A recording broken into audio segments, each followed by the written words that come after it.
A very special good evening to all of you my dear students. तो कैसे हैं आप लोग? उम्मीद करता हूँ आप सभी लोग अच्छे होंगे।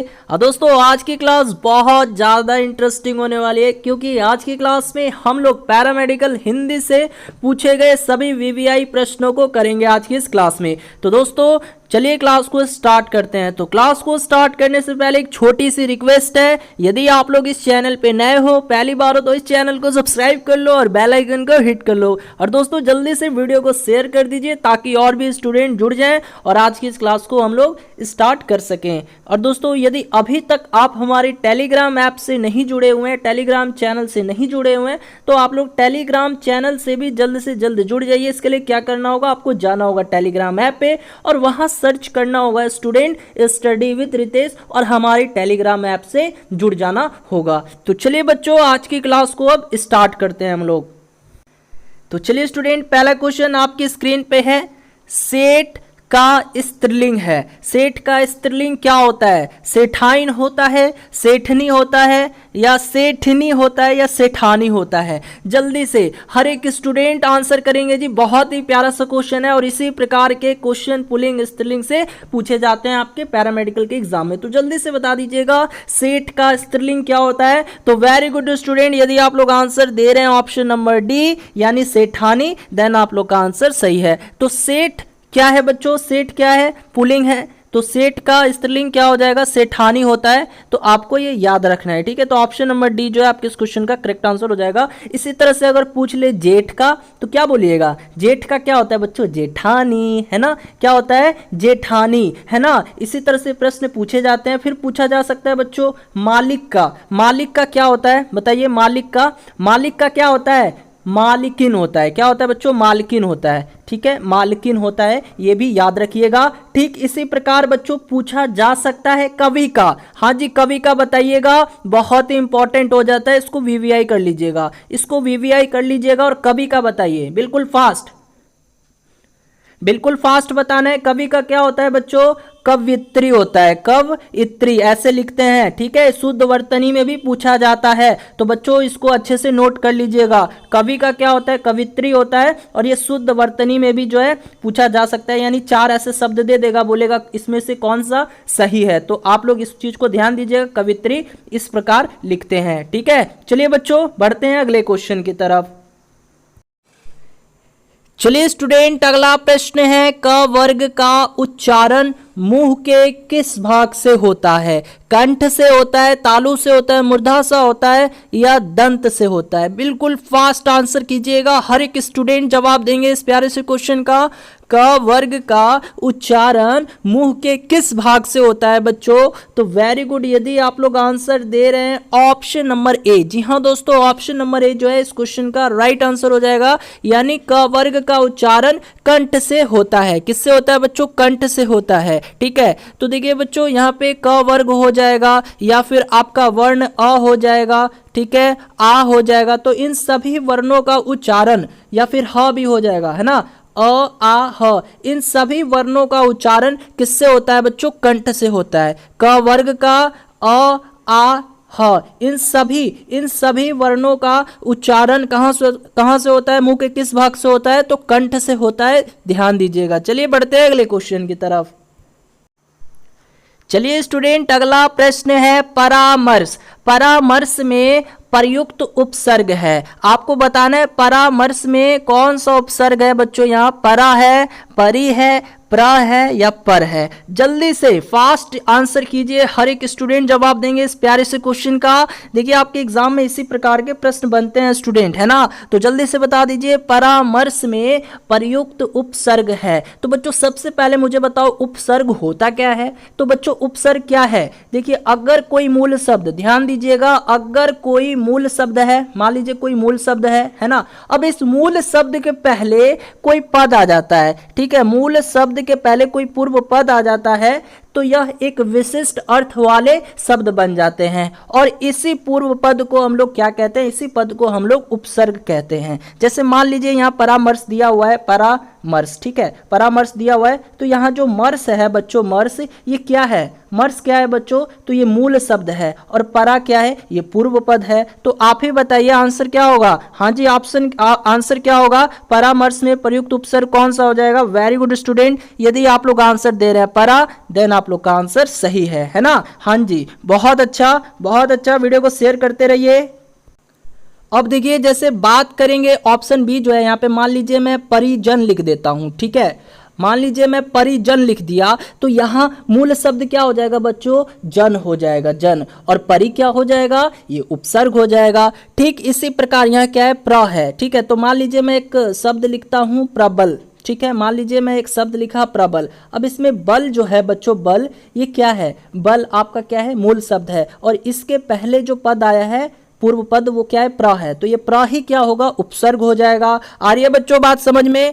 इसी प्रकार स्टूडेंट जैसे मान लीजिए यहाँ पर है, तो पर से मैं क्या लिख सकता हूँ, परलोक, ठीक है। हाँ जी, तो यहाँ लोक जो है बच्चों ये क्या है, मूल शब्द है, और लोक के पहले जो आया है वो क्या है, पूर्व पद है, ठीक है। तो यहाँ जो पूर्व पद होगा वही आपका क्या हो जाता है, उपसर्ग हो जाता है ना। हाँ जी, तो समझ में आ रहा है बच्चों। तो यहाँ परामर्श में प्रयुक्त उपसर्ग कौन सा है, तो परा है, ठीक है। चलिए बढ़ते हैं अगले क्वेश्चन की तरफ। चलिए स्टूडेंट अगला प्रश्न है, तुमने इस बार अधिक परिश्रम किया है इसलिए सफलता की अधिक आशा है। यह कौन सा वाक्य है, मिश्रित, संयुक्त, साधारण या असाधारण। बिल्कुल फास्ट आंसर कीजिएगा। तुमने इस बार अधिक परिश्रम किया है इसलिए सफलता की अधिक आशा है। हाँ जी, तो कौन सा वाक्य है, मिश्रित, संयुक्त, साधारण या असाधारण। वेरी गुड स्टूडेंट, यदि आप लोग आंसर दे रहे हैं ऑप्शन नंबर बी, देन आप लोग का आंसर सही है। तो बच्चों ऑप्शन बी क्यों होगा, तो याद रखना है, याद क्या रखना है, जिस भी वाक्य में इसलिए, और, एवं, तथा, फिर भी ये सब आए तो वो कौन सा वाक्य कहलाता है बच्चों, वो कहलाता है संयुक्त वाक्य। क्या मैं बताया, जिस भी वाक्य में इसलिए आ गया, और, एवं, तथा, फिर भी, तो भी, ये सब आता है, वो कौन सा वाक्य कहलाता है बच्चों, वो कहलाता है संयुक्त वाक्य कहलाता है, ठीक है। चलिए बढ़ते हैं अगले क्वेश्चन की तरफ। चलिए स्टूडेंट अगला प्रश्न है, हिमालय से गंगा निकलती है, इस वाक्य में से किस कारक की विभक्ति है, बताइएगा। करण, अधिकरण, संप्रदान, आपादान। देखिए बहुत ही अच्छा सा क्वेश्चन है स्टूडेंट। हिमालय से गंगा निकलती है, इस वाक्य में जो से है ना, ये किस कारक की विभक्ति है, किस कारक की चिन्ह है। तो बच्चों से किस किस के लिए आता है, आपको बता दूं, से जो आता है वो आपादान के लिए आता है बच्चों, या फिर किसके लिए आता है, करण के लिए आता है। बोलते हो ना, कर्ता ने कर्म को करण से, संप्रदान को के लिए आपादान से बोलते हो ना, है ना। तो ठीक है बच्चों, तो यहाँ पे देखिए, अब आप बताइए आपादान होगा या करण होगा। बिल्कुल फास्ट बताना है, आपादान होगा या करण होगा। तो वेरी गुड स्टूडेंट, यहाँ पे क्या होगा, यहाँ पे आपादान होगा, यानी ऑप्शन नंबर डी जो है आपके इस क्वेश्चन का राइट आंसर हो जाएगा। यानी आपादान से होता है, करण से भी से होता है। तो आपादान से क्यों होगा, क्योंकि बच्चों यहाँ पे जुदाई हो रहा है, अलगाव हो रहा है, यानी हिमालय से गंगा निकल रही है, यानी जुदाई, अलगाव जहां हो वहां आपादान के साथ जो है से विभक्ति चिन्ह आएगा, ठीक है। और करण के साथ भी जो है विभक्ति चिन्ह क्या आता है बच्चों, से आता है। लेकिन ये कब आएगा, जैसे ये आ जाएगा बच्चों आपका, इसका एक एग्जाम्पल हो जाएगा, शिक्षक छड़ी से मारते हैं। तो यहाँ पे देखिए, शिक्षक छड़ी से मारते हैं, शिक्षक छड़ी से मारते हैं। तो बच्चों यहाँ पर भी तो क्या आया है, विभक्ति चिन्ह क्या आया है, से आया है। तो ये किसके लिए हो जाएगा, ये करण के लिए हो जाएगा। यानी जहाँ जुदाई अलगाव का बात हो तो वहाँ जो है क्या आ जाएगा बच्चों, आपका आ जाएगा आपादान आ जाएगा। जैसे एक और एग्जाम्पल ले लीजिए स्टूडेंट, पेड़ से पत्ते गिरते हैं, ठीक है, पेड़ से पत्ते गिरते हैं। अब यहाँ पर भी देखिए विभक्ति चिन्ह से आया है, यहाँ पर भी विभक्ति चिन्ह क्या है, से आया है। तो ये ये यहाँ पे कौन सा कारक होगा, बताइए कौन सा कारक होगा, करण होगा या अपादान होगा, जल्दी से बताइए। दो ऑप्शन दिया हूँ, करण या अपादान, और ये आपके पैरामेडिकल में पूछा हुआ क्वेश्चन है। बताइए पेड़ से पत्ते गिरते हैं, तो इस वाक्य में जो से विभक्ति चिन्ह है ये किस कारक के लिए है ना। तो बच्चों ये किस कारक के लिए, वेरी गुड, अपादान कारक के लिए है ना। अभी मैं बताया था जुदाई अलगाव का जहां बात हो तो वहां जो है अपादान आता है, वहां पर क्या आता है, कारक अपादान आता है, ठीक है। हाँ जी, चलिए बढ़ते हैं अगले क्वेश्चन की तरफ। चलिए स्टूडेंट, अगला क्वेश्चन है, सितारा देवी वीणा वादन कर रही है, इसमें कौन सा वाच्य है। अब देखो बच्चों, वाच्य का मतलब क्या होता है, वॉइस। आप लोगों ने पढ़ा होगा इंग्लिश में voice, active voice, passive voice, तो हिंदी में जो है वॉइस को क्या कहते हैं, वाच्य कहते हैं। तो सितारा देवी वीणा वादन कर रही है, इसमें कौन सा वाच्य है। तो वेरी गुड स्टूडेंट, यदि आप लोग आंसर दे रहे हैं ऑप्शन नंबर बी यानी करितवाच्य, देन आप लोग का आंसर सही है। जी हाँ दोस्तों, करितवाच्य होगा। क्यों होगा, तो बच्चों करितवाच्य क्या होता है, तो बोल सकते हो जिस वाक्य में कर्ता की प्रधानता का बोध हो उस वाच्य को हम लोग क्या कहते हैं, करितवाच्य कहते हैं। जैसे यहाँ पे कर्ता कौन है, सितारा है, तो सितारा, अच्छा वीणा कौन वादन कर रही है, सितारा जी ही कर रही है ना, सितारा देवी जी ही वीणा को वादन कर रही हैं, वीणा बजा रही हैं, तो ये कौन सा वाच्य हो जाएगा, करितवाच्य हो जाएगा, है ना। तो कहने का अर्थ यही है कि जिस वाक्य में कर्ता की प्रधानता का बोध हो उसे करितवाच्य कहते हैं। चलिए बढ़ते हैं अगले प्रश्न की तरफ। चलिए स्टूडेंट, अगला प्रश्न है, अपराह्न का सही अर्थ है, क्या है अपराह्न का सही अर्थ क्या होगा, दोपहर से पूर्व का समय या सांय का समय यानी सांझ का समय, या फिर दोपहर के बाद का समय या प्राप्त काल का समय। बिल्कुल फास्ट तरीके से आंसर कीजिएगा, हर एक स्टूडेंट जवाब देंगे। अपराह्न का सही अर्थ क्या होता है बच्चों, तो वेरी गुड स्टूडेंट, यदि आप लोग आंसर दे रहे हैं ऑप्शन नंबर सी, देन आप लोग का आंसर सही है। तो अपराह्न का मतलब ही होता है दोपहर के बाद का समय। जी हाँ दोस्तों, दोपहर के बाद का समय यानी 12 PM के बाद का समय, ठीक है। हाँ जी, चलिए बढ़ते हैं अगले क्वेश्चन की तरफ। यदि क्लास अच्छी लग रही हो, इंटरेस्टिंग लग रही हो, तो एक लाइक जरूर दे दीजिएगा, आपके एक लाइक से बहुत ही ज्यादा सपोर्ट मिलता है स्टूडेंट, ठीक है। हाँ जी, चलिए बढ़ते हैं अगले क्वेश्चन की तरफ। चलिए स्टूडेंट, अगला प्रश्न है, कायदा शब्द है, तो कायदा कैसा शब्द है, हिंदी का, संस्कृत का, फारसी का या अरबी का। बिल्कुल फास्ट, जी हाँ दोस्तों, बिल्कुल फास्ट आंसर दीजिएगा। कायदा जो शब्द है वो कैसा शब्द है, हिंदी का है, संस्कृत का है, फारसी का या अरबी का है। तो वेरी गुड स्टूडेंट, यदि आप लोग आंसर दे रहे हैं ऑप्शन नंबर डी यानी अरबी का, देन आप लोगों का आंसर सही है। तो कायदा कैसा है, एक अरबी शब्द है। देखिए बहुत से शब्द होते हैं जो हिंदी के होते हैं, कुछ संस्कृत के होते हैं, है ना, काफी शब्द फारसी भी होते हैं। तो आइए हम लोग देख लेते हैं, जैसे हिंदी में कौन कौन से शब्द हो जाएंगे, जैसे कपूर हो जाएगा आपका, उजाला हो जाएगा, तो ये सब बच्चों हिंदी शब्द हो गए। अब बात करेंगे संस्कृत शब्द कौन कौन से हो जाएंगे, तो जैसे उज्ज्वल हो जाएगा। उज्ज्वल कैसे लिखते हैं, इस प्रकार लिखते हैं, याद रखिएगा, पूछा जा सकता है शुद्ध वर्तनी में, ठीक है। तो उज्ज्वल हो जाएगा, या फिर आप लोग अग्नि बोल सकते हो, ये भी जो है बहुत ही प्रचलित वर्ड है बच्चों, अग्नि, ठीक है, ये भी संस्कृत में यूज किया जाता है, ठीक है। उज्ज्वल हो गया, अग्नि हो गया, संध्या भी बोल सकते हो, ठीक है। तो ये सब संस्कृत जो है शब्द है। अब फारसी की बात करें तो फारसी में कौन कौन से आ जाएंगे बच्चों, फारसी में आपका आ जाएगा आफत, बोलते हो ना, आफत पड़ गई, आफत हो गया। आवारा बोलते हो, है ना, जो बच्चा आवारा होता है, तो ये आवारा जो शब्द है बच्चों, ये कहाँ से है, ये भी जो एक फारसी शब्द है।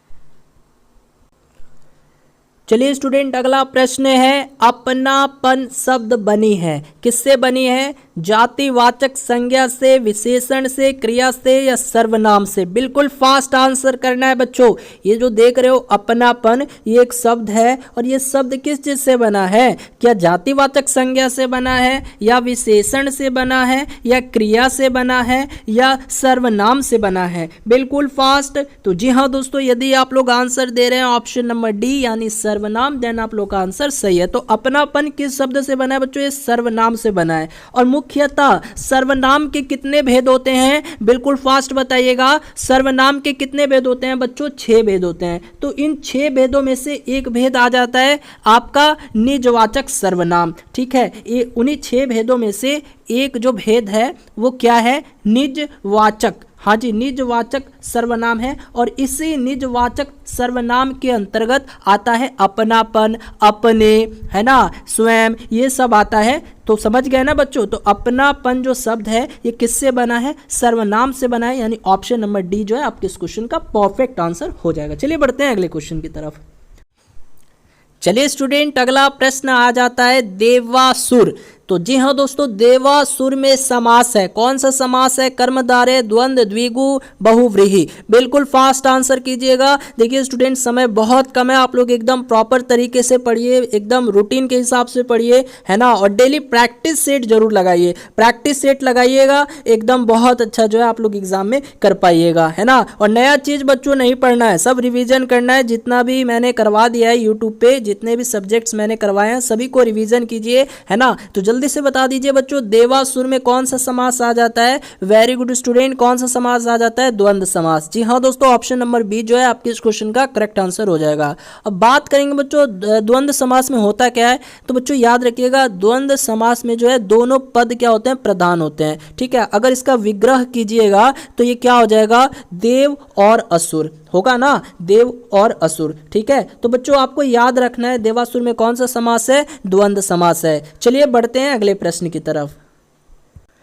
तो चलिए स्टूडेंट, अगला क्वेश्चन आ चुका है, एकदम प्यारा सा क्वेश्चन है। उदयाचल, उदयाचल का सही विलोम है। जी हाँ दोस्तों, उदयाचल का सही विलोम क्या हो जाएगा? अदयाचल, विद्याचल, उत्तरांचल या अस्ताचल। देखिए बहुत ही अच्छा क्वेश्चन है और इस क्वेश्चन को एक ट्रिक के माध्यम से भी बना सकते हो। जैसे उदय, उदय देखिए इसका क्या बताना है? विलोम शब्द बताना है। तो उदय का अर्थ क्या होता है बच्चों? उगना, है ना।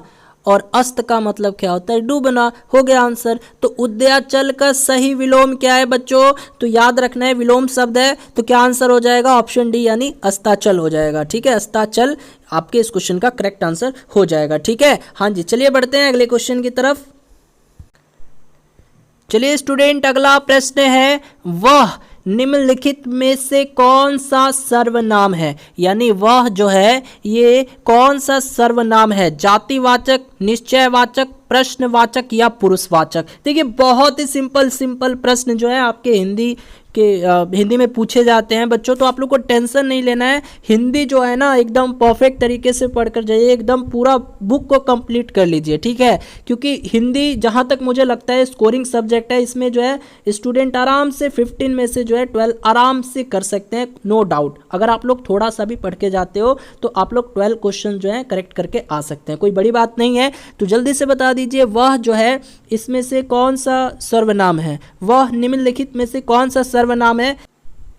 तो वेरी गुड स्टूडेंट, यदि आपने आंसर दिया है ऑप्शन डी, देन आप लोग का आंसर सही है। तो बच्चों वह जो है वह ये कौन सा सर्वनाम है? तो ये है बच्चों पुरुषवाचक सर्वनाम है, ठीक है। तो देखो पुरुषवाचक सर्वनाम में क्या क्या आ जाता है? जैसे वह आ जाएगा, मैं, तुम, ये सब जो है पुरुषवाचक सर्वनाम हो जाते हैं, ठीक है। इसी तरह से प्रश्नवाचक सर्वनाम की बात करें तो प्रश्नवाचक सर्वनाम में जैसे आ जाता है कौन क्या, प्रश्न पूछते हो ना कौन क्या, तो ये सब जो है प्रश्नवाचक सर्वनाम हो जाते हैं। निश्चयवाचक सर्वनाम में क्या होता है? यह, ये सब आ जाते हैं, ठीक है। तो बच्चों आपको याद रखना है। तो यहाँ वह के बारे में पूछा था कि वह निम्नलिखित में से कौन सा सर्वनाम है? तो ये बच्चों पुरुषवाचक सर्वनाम है। चलिए बढ़ते हैं अगले क्वेश्चन की तरफ। चलिए स्टूडेंट, अगला प्रश्न आ जाता है, जब प्रथम शब्द संख्यावाचक और दूसरा शब्द संज्ञा हो उस समास को क्या कहा जाता है? बिल्कुल फास्ट जवाब दीजिएगा बच्चों। यानी प्रथम शब्द संख्यावाचक रहे और दूसरा शब्द संज्ञा हो उस समास को क्या कहा जाता है? अव्ययी भाव समास कहा जाता है, या तत्व पुरुष समास कहा जाता है, द्विगु समास कहा जाता है, या बहुव्रीहि समास कहा जाता है? बिल्कुल फास्ट आंसर कीजिएगा। तो जी हाँ दोस्तों, ऑप्शन नंबर सी जो है इस क्वेश्चन का राइट आंसर हो जाएगा, है ना। ऑप्शन नंबर सी जो है इस क्वेश्चन का राइट आंसर हो जाएगा। तो याद रखना है, जैसे मान लीजिए सप्ताह, जैसे मान लीजिए यहाँ पर मैं लिखता हूँ सप्ताह, तो ये कौन सा समास होगा? द्विगु समास हो जाएगा। जैसे चारपाई हो जाएगा, चारपाई, ठीक है। चारपाई का मतलब चार पैरों का समाहार, तो ये भी क्या हो जाएगा बच्चों? ये भी द्विगु समास हो जाएगा। सप्ताह का मतलब 7 दिनों का समूह, ठीक है। तो ये सब जितने भी है ना बच्चों, ये क्या हो जाएंगे? द्विगु समास हो जाएंगे। चलिए बढ़ते हैं अगले क्वेश्चन की तरफ। तो चलिए स्टूडेंट, अगला क्वेश्चन आ जाता है, चंद्रमौली में कौन सा समास है? बिल्कुल फास्ट आंसर कीजिएगा। चंद्रमौली में कौन सा समास है? द्वंद्व समास है, बहुव्रीहि समास है, कर्मधारय समास है या द्विगु समास है? बिल्कुल फास्ट आंसर देना है। चंद्रमौली में कौन सा समास है स्टूडेंट? तो वेरी गुड, यदि आप लोग आंसर दे रहे हैं ऑप्शन नंबर बी। जी हाँ दोस्तों, ऑप्शन नंबर बी यदि आप लोगों का आंसर है देन आप लोग का आंसर सही है। ठीक है, तो चंद्रमौली में बहुव्रीहि समास है। अब देखिए इसका विग्रह कीजिएगा, चंद्रमौली का विग्रह कीजिएगा तो चंद्र है मौली पर जिसके, बताइए तो कौन है वो? चंद्र है मौली पर जिसके, अर्थात शिव। चंद्र है मौली पर जिसके, चंद्र है मौली पर जिसके, तो ये कौन होता है बच्चों? शिव होते हैं। ठीक है, हाँ जी, तो याद रखना है बच्चों, चंद्रमौली में कौन सा समास आता है? बहुव्रीहि समास आता है। ठीक है, हाँ जी, चलिए बढ़ते हैं अगले क्वेश्चन की तरफ। चलिए स्टूडेंट, अगला क्वेश्चन है, सदैव शब्द में कौन सी संधि है? यण संधि, वृद्धि संधि, दीर्घ संधि या गुण संधि? बिल्कुल आंसर करना है, हर एक स्टूडेंट को जवाब देना है। देखो दोस्तों, ऐसे ही क्वेश्चन जो है आपको एग्जाम में देखने को मिल जाएंगे। संधि, कारक, रस, पर्यायवाची, विलोम शब्द, मतलब बहुत इजी टॉपिक रहते हैं। ठीक है, बस आप लोग अच्छे से पढ़ लीजिएगा तो आप लोग हिंदी में अच्छा खासा स्कोर कर सकते हैं, है ना। तो जल्दी से बता दीजिए सदैव शब्द में कौन सी संधि है? तो वेरी गुड स्टूडेंट, यदि आपने आंसर दिया ऑप्शन बी देन आप लोग का आंसर सही है। तो इसमें कौन सी संधि है बच्चों? इसमें वृद्धि संधि है। तो स्टूडेंट अब बात करेंगे वृद्धि संधि कहते किसको हैं, तो ध्यान दीजिएगा। वृद्धि संधि क्या होती है? अ या आ। ठीक है, अ या आ के बाद ए या ए आए तो इन दोनों के मेल से क्या हो जाता है? ए हो जाता है। इन दोनों के मेल से बच्चों ए हो जाता है। जैसे यहाँ पे शब्द दिया हुआ है सदैव, तो देखिए तो सदैव। ठीक है, तो यहाँ पे ये कौन सी संधि हो जाएगी बच्चों? वृद्धि संधि हो जाएगी। जैसे मान लीजिए एक और एग्जाम्पल मैं देता हूँ, आप लोग बताइएगा। एक एक, जल्दी से बताइएगा तो एक एक, जल्दी से बताइएगा तो एक एक, इसमें कौन सी संधि है बच्चों? देखिए एक एक, तो कौन सी संधि है बच्चों? इसमें भी जो है वृद्धि संधि है। ठीक है, कौन सी संधि है? वृद्धि संधि है। आपको याद रखना है, यानी ऑप्शन नंबर बी जो है इस क्वेश्चन का भी राइट आंसर हो जाएगा। तो चलिए स्टूडेंट, अगला प्रश्न है, चरण कमल कौन सा समास है? तत्वपुरुष, कर्मधारय, बहुव्रीहि या द्विगु? जल्दी से जवाब दीजिएगा प्यारे बच्चों। चरण कमल कौन सा समास है? तो शाबाश मेरे शेरों, कौन सा समास है? ये कर्मधारय समास है, यानी ऑप्शन नंबर बी जो है इस क्वेश्चन का राइट आंसर हो जाएगा, यानी कर्मधारय समास है। अब इसका जब विग्रह कीजिएगा चरण कमल का तो ये क्या हो जाएगा? बताइए, चरण कमल का विग्रह कीजिएगा तो ये क्या हो जाएगा? कमल के समान चरण। क्या हो जाएगा? कमल के समान चरण। ठीक है, हाँ जी बच्चों, चलिए बढ़ते हैं अगले प्रश्न की तरफ। इसी तरह वीडियो को शेयर कीजिए, लाइक करते रहिए। चलिए अगला क्वेश्चन आपकी स्क्रीन पे। चलिए स्टूडेंट, अगला प्रश्न है, जिसकी उपमा ना हो सके उसे कहते हैं, क्या कहते हैं? उपमेय, अनुपम, अनुपमेय या उपमान? जल्दी जवाब दीजिएगा। जिसकी उपमा ना हो सके उसे एक शब्द में क्या कहेंगे बच्चों? वेरी गुड, क्या कहेंगे? तो उसको एक शब्द में कहते हैं अनुपम। जी हाँ दोस्तों, अनुपम कहते हैं, ये डायरेक्ट याद कर लेना है ना। तो जिसकी उपमा ना हो उसे अनुपम कहते हैं। और अगर मैं पूछूं जिसकी उपमा हो, तब क्या आंसर कीजिएगा? जिसकी उपमा हो उसको एक शब्द में क्या कहेंगे? जिसकी उपमा हो उसे एक शब्द में क्या कहेंगे? उसे उपमेय कहेंगे, उपमेय। ठीक है, हाँ जी, उसको उपमेय कहेंगे। चलिए बढ़ते हैं अगले क्वेश्चन की तरफ।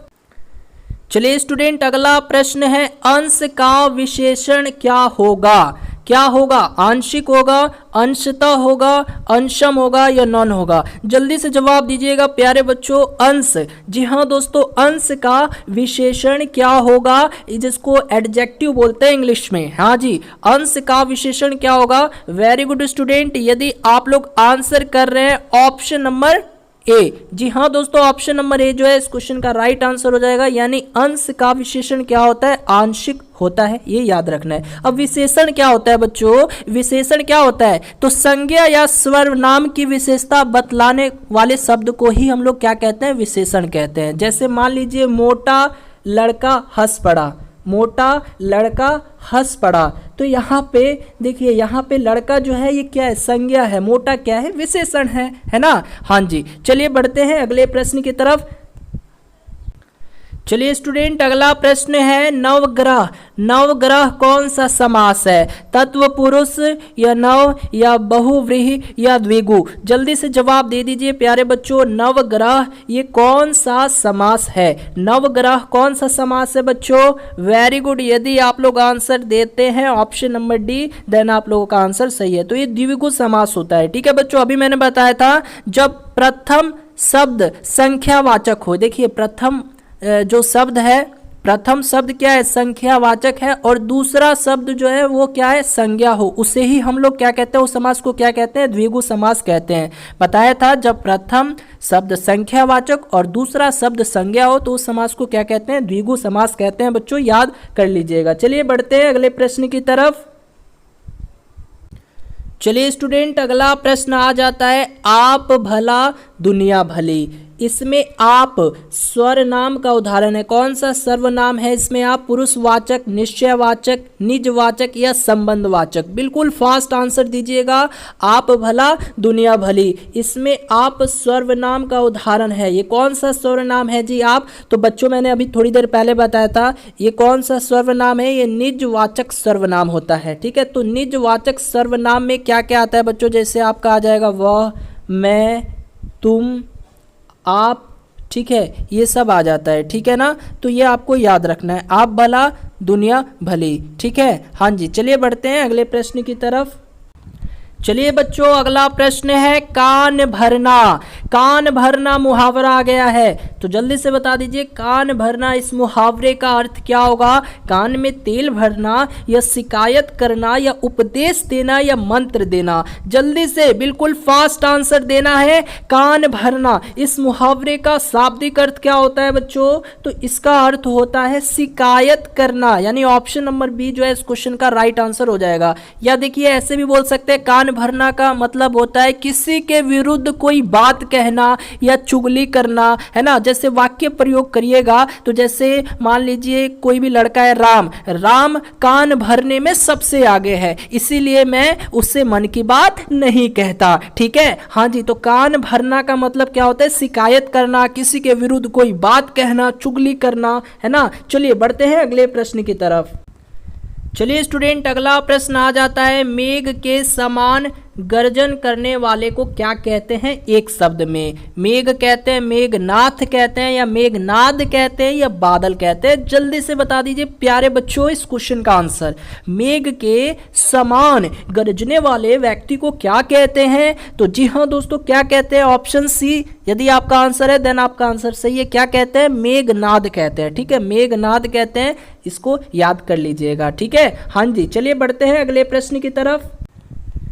चलिए स्टूडेंट, अगला प्रश्न आ जाता है निम्नलिखित में उभयलिंगी कौन सा शब्द है? उभयलिंगी शब्द बताना है बच्चों। उभयलिंगी शब्द का मतलब क्या होता है? कुछ शब्द ऐसे भी होते हैं जिनका प्रयोग दोनों लिंगों यानी पुल्लिंग तथा स्त्रीलिंग दोनों में हो सकता है। तो इन शब्दों में लिंग जो है परिवर्तन नहीं होता। जैसे मान लीजिए बहुत से एग्जाम्पल हो जाएंगे, लेकिन पहले आप लोग इस क्वेश्चन का आंसर दीजिए। निम्नलिखित में उभयलिंगी कौन सा शब्द है? महत्व, आत्मा, हवा या जल? तो जी हाँ दोस्तों, जल्दी से आंसर करना है। निम्नलिखित में उभयलिंगी, उभयलिंगी शब्द कौन सा हो जाएगा? तो वेरी गुड स्टूडेंट, ये कौन सा हो जाएगा? आत्मा। जी हाँ दोस्तों, आत्मा जो है राइट आंसर हो जाएगा। तो उभयलिंगी का मतलब मैं क्या बताया? कुछ शब्द ऐसे होते हैं बच्चों जिनका प्रयोग दोनों लिंगों यानी पुल्लिंग तथा स्त्रीलिंग में हो सकता है। ठीक है, जैसे मान लीजिए प्रधानमंत्री हो गए। ठीक है, प्रधानमंत्री भी हो जाएंगे, जैसे प्रधानमंत्री पधार रहे हैं, मंत्री हो जाएंगे, इंजीनियर हो जाएंगे, डॉक्टर हो जाएंगे।